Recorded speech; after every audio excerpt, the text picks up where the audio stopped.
আসসালামু আলাইকুম।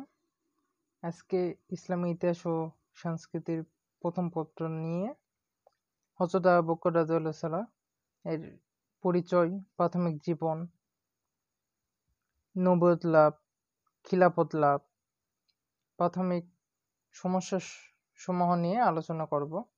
হযরত আবু বকর রাদিয়াল্লাহু তাআলা 632 ও 634 খ্রিস্টাব্দ মানে 632 সালে থেকে 634 খ্রিস্টাব্দ পর্যন্ত তার জীবন কাহিনী। শুরুতেই শুরু করি আমরা জন্ম, বংশ, পরিচয়, প্রাথমিক জীবন নিয়ে। বিসমিল্লাহ। হযরত আবু বকর রাদিয়াল্লাহু তাআলা মক্কার বিখ্যাত কুরাইশ বংশে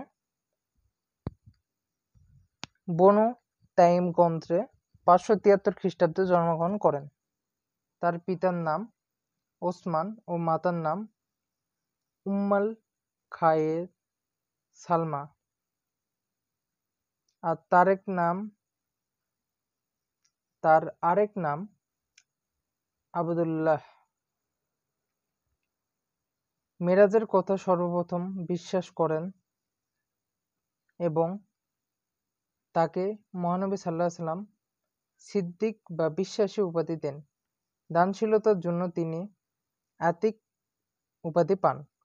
হযরত মুহাম্মদ সাল্লাল্লাহু আলাইহি ওয়াসাল্লামের ইন্তিকালের পর 632 খ্রিস্টাব্দে হযরত আবু বকর রাদিয়াল্লাহু তাআলা মুসলিম জাহানের প্রথম খলিফা নিযুক্ত হন। তিনি 634 খ্রিস্টাব্দে মৃত্যুবরণ করেন। হযরত মুহাম্মদ সাল্লাল্লাহু আলাইহি ওয়াসাল্লাম এর স্ত্রী বিবি আয়েশা রাদিয়াল্লাহু তাআলা খলিফা আবু বকর রাদিয়াল্লাহু তাআলার কন্যা। হযরত আবু বকর রাদিয়াল্লাহু তাআলা ছোটবেলা থেকেই সদাচরণ, পরোপকার, মানবতাবোধ, বিচার ক্ষমতার জন্য এলাকার সম্মানিত ছিলেন। তিনি শিক্ষিত ছিলেন এবং কবিতা লিখতে পারতেন। কুলজি ও বংশপঞ্জি সম্পর্কে তার পণ্ডিত্য ছিল। আবু বকর রাদিয়াল্লাহু তাআলা এর কাপড়ের ব্যবসা করে জীবিকা নির্বাহ করতেন। তিনি অতিক্ষেয়তা, সহনশীলতা, দানশীলতা, সরলতা প্রভৃতি গুণের অধিকারী ছিলেন। এর আহসাল্লাম বলে, তিনি আবু বকর প্রকৃতপক্ষের ধর্মীয় ছিলেন এবং সব গুণের অধিকারী ছিলেন। ইসলাম গ্রহণ ও ইসলামের খেদমত। হযরত আবু বকর রাদিয়াল্লাহু তাআলা 610 খ্রিস্টাব্দে ইসলাম ধর্ম গ্রহণ করেন। প্রাপ্তবয়স্ক পুরুষদের মধ্যে তিনি প্রথম ইসলাম গ্রহণকারী। তিনি আজীবন ইসলামের খেদমত করেছেন। আবু বকর রাদিয়াল্লাহু তাআলা এর প্রচেষ্টায় তার বাবা-মা হযরত ওসমান, তালহা, জুবাইর, আব্দুর রহমান, সাদ প্রমুখ ব্যক্তি ইসলাম গ্রহণ করেন। তিনি হযরত বেলাল রাদিয়াল্লাহু তাআলা সহ কয়েকজন দাস-দাসী কিনে নিয়ে মুক্ত করে দেন। 622 খ্রিস্টাব্দে মহাসংকটের সময় মহানবী সাল্লাল্লাহু আলাইহি ওয়াসাল্লামের সাথে তিনি হিজরত করেছেন। মদিনার মসজিদ ও মহানবী সাল্লাল্লাহু আলাইহি ওয়াসাল্লামের বাসগৃহ নির্মাণ, বন্দর, উহুদ, খন্দক যুদ্ধ এবং তাবুক অভিযানের জন্য প্রচুর অর্থ ব্যয় করেন। আবু বকর রাদিয়াল্লাহু তাআলা ঐতিহাসিক সৈয়দ আমির আলী বলেন, আবু বকর বিনীত অথচ দৃঢ় ছিলেন।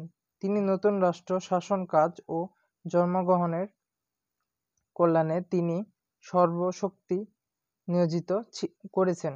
হযরত ওমর বলেন, আবু বকরের ইসলামের খেদমতের ব্যাপক কেউ অতিক্রম করতে পারেনি। ইতিহাসের বর্ণনা মতে 610 খ্রিস্টাব্দে আবু বকর রাদিয়াল্লাহু তাআলা এর 40,000 দিরহাম মূল্যের সম্পদ ছিল। 622 খ্রিস্টাব্দে হিজরতের সময় তা কমে 5,000 দিরহাম হয়। এর থেকে বোঝা যায় তিনি ইসলামের জন্য কত অর্থ ব্যয় করেছেন। তিনি বিপদে আপদে সব সময় মহানবী সাল্লাল্লাহু আলাইহি সাল্লামের পাশে থাকতেন। এই জন্য রাসূল সাল্লাল্লাহু আলাইহি সাল্লাম বলেন, যদি আল্লাহ ছাড়া আর কেউ বন্ধু বলতাম তবে আবু বকর রাদিয়াল্লাহুকেই বন্ধু বলতাম। মহানবী সাল্লাল্লাহু আলাইহি সাল্লাম আবু বকর রাদিয়াল্লাহুর প্রতি এত সন্তুষ্ট ছিলেন যে তিনি ইমামতিতেও বহুবার নামাজ আদায় করেন। এখন আমরা পড়ব খিলাফত লাভ।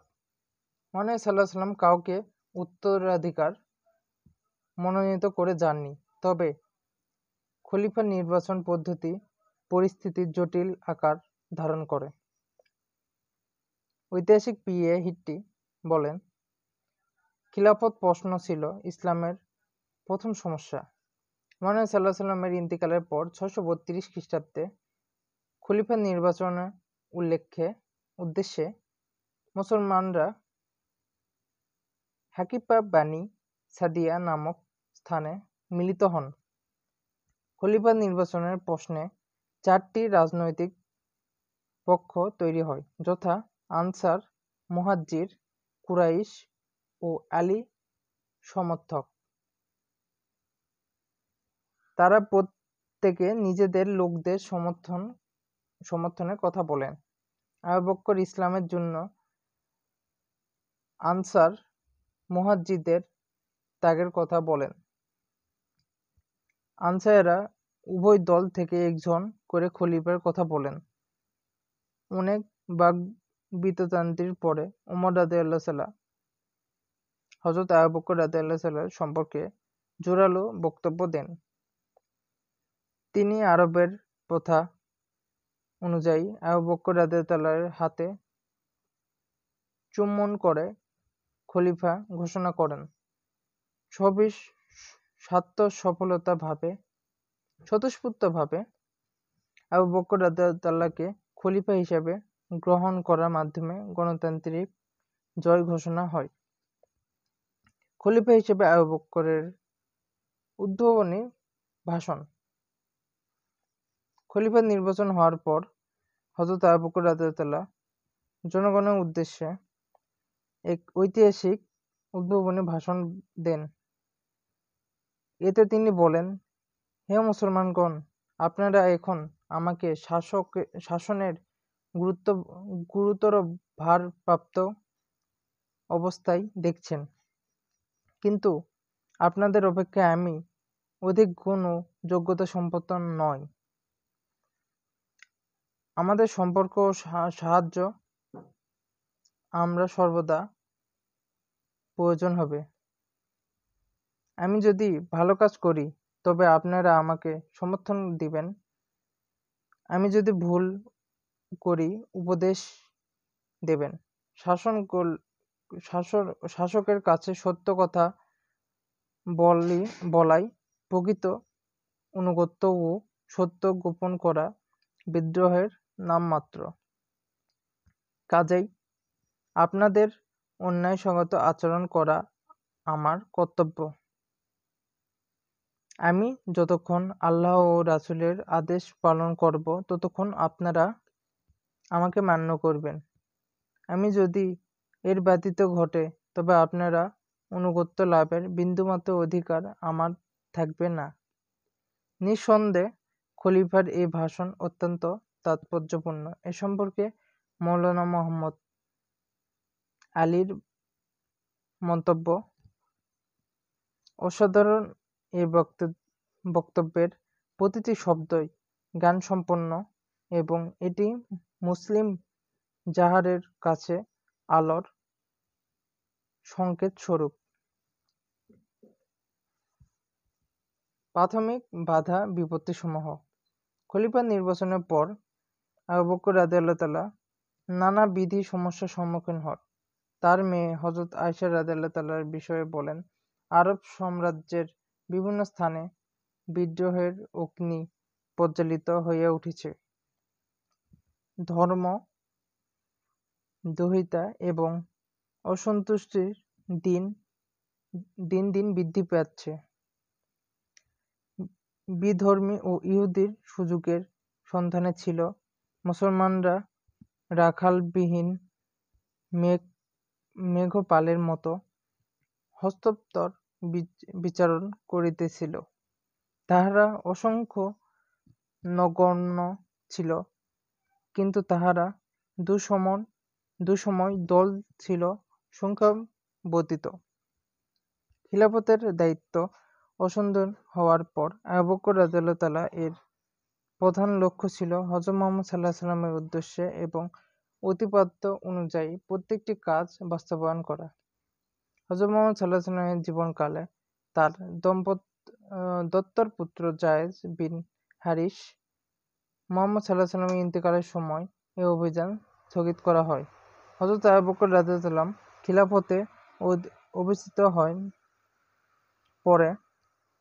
পরের দিনই হযরত মুহাম্মদ সাল্লাল্লাহু আলাইহি ওয়াসাল্লাম ইচ্ছা অনুযায়ী হারিসের যুবক পুত্র উসামাকে সেনাপতি নিযুক্ত করে সিরিয়াল অভিযান চালান।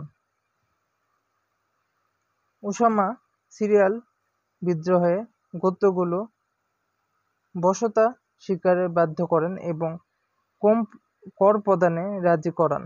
এক্ষেত্রে হযরত আবু বকর রাদিয়াল্লাহু তাআলা দৃঢ়তা ও বিচক্ষণতার সাথে সমস্যাসমূহ মোকাবেলা ও ইসলামের অবস্থা দৃঢ় করেন।